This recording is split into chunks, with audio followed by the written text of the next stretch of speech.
Le loup qui découvrait le pays des contes d'Oriane Lallemand et Éléonore Thuillier aux éditions Ozu.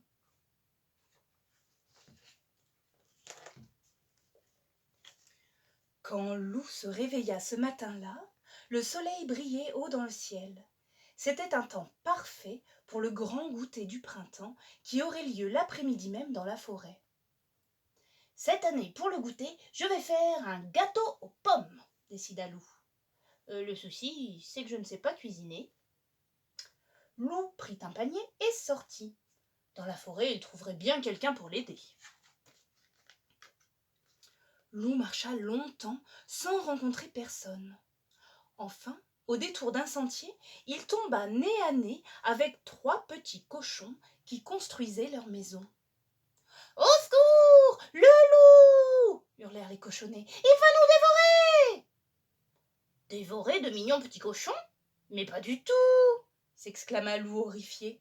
« Alors, tu vas souffler, et nos maisons vont s'envoler !»« Mais n'importe quoi ! Moi, ce que je voudrais, c'est cuisiner un gâteau aux pommes, mais je ne sais pas comment faire. » Étonnés, les 3 petits cochons se regardèrent.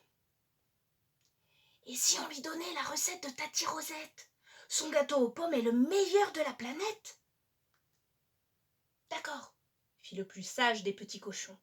« Mais à une condition, qu'il nous aide à finir nos maisons. » Loup se mit gaiement au travail. Quand il reprit la route, il était courbattu, mais il avait la recette de Tati Rosette. Il ne lui restait plus qu'à rassembler les ingrédients. De la farine, du beurre, des œufs, du sucre et des pommes, bien entendu. Tout en avançant, Loup pensait à son gâteau. Moelleux, fondant, sucré, délicieux. Il en avait l'eau à la bouche. « D'abord, il me faut de la farine, » fit Loup. « Et si je demandais ici ?» Doucement, la porte s'ouvrit et 7 mignons chevreaux pointèrent leur museau. Loup s'avança et vlan ! Quelqu'un l'assomma.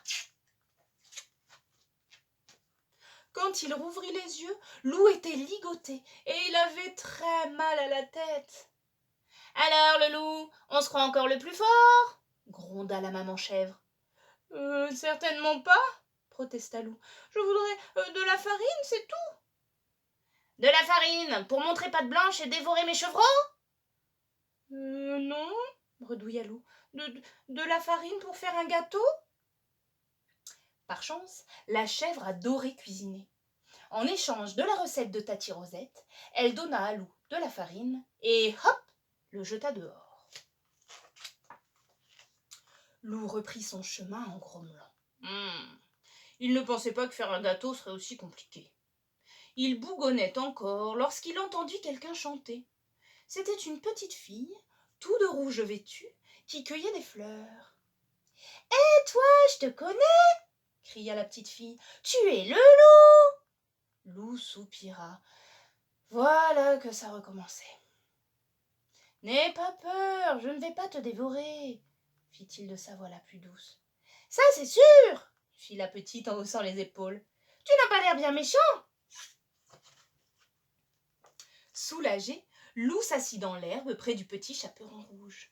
Et tandis qu'il partageait un morceau de galette, il lui parla de la recette de Tati Rosette. « Si tu joues avec moi, je te donnerai mon petit pot de beurre pour ton gâteau, » lui proposa la fillette. Et pendant des heures, Loup joua à chat perché, à cache-cache, au loup glacé. À la fin, il en avait vraiment assez. Mais il avait le petit pot de beurre dans son panier.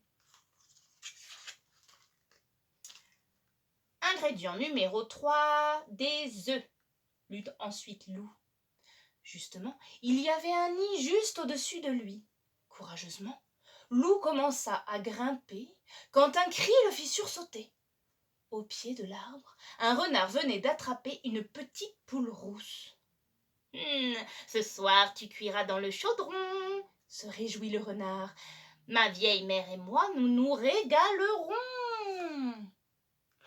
Pauvre poulette, pensa Loup. Je ne peux pas la laisser se faire croquer. Sans bruit, il descendit de son perchoir et suivit le renard. Profitant que le renard s'était endormi, Loup s'approcha et délivra la poule.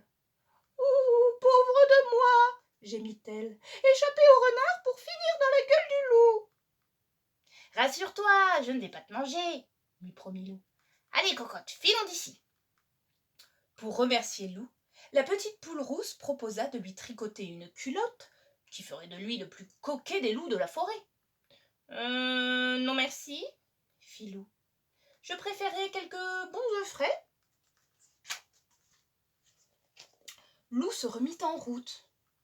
Apparut alors devant ses yeux ébahis une jolie maisonnette toute de pain d'épices, de sucre et de biscuits.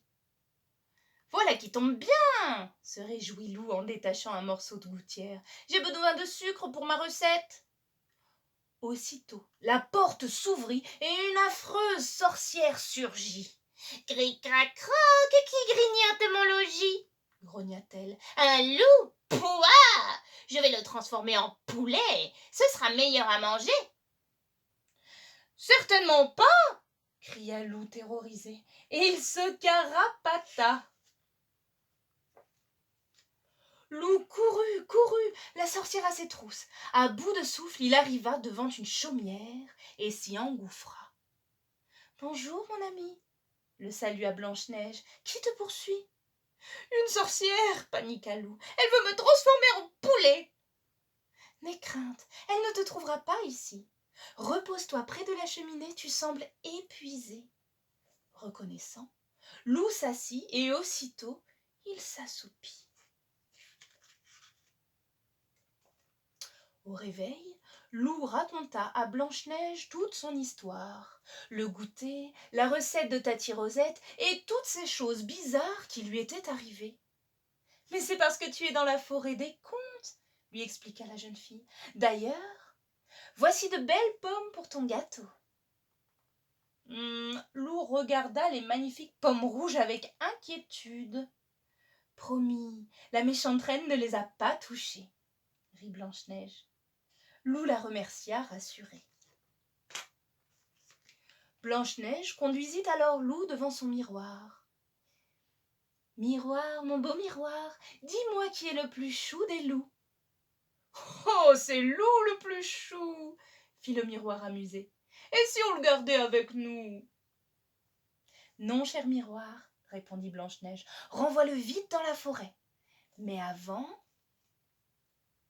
Et Blanche-Neige déposa un doux baiser sur le museau de Loup, qui se sentit rougir, partir.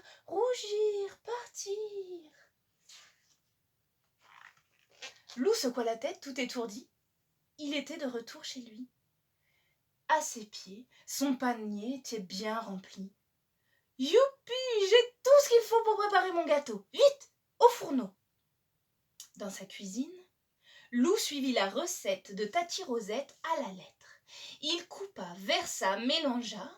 Lorsque tout fut terminé, son gâteau était gonflé et doré à souhait. C'est alors que...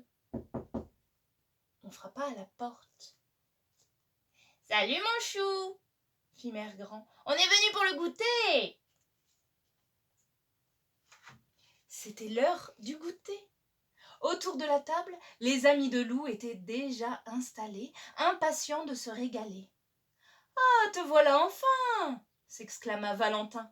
« Que nous as-tu donc amené ?»« Le gâteau aux pommes de Tati Rosette, » fit Loup. « Et aussi quelques nouveaux amis. » Bon appétit!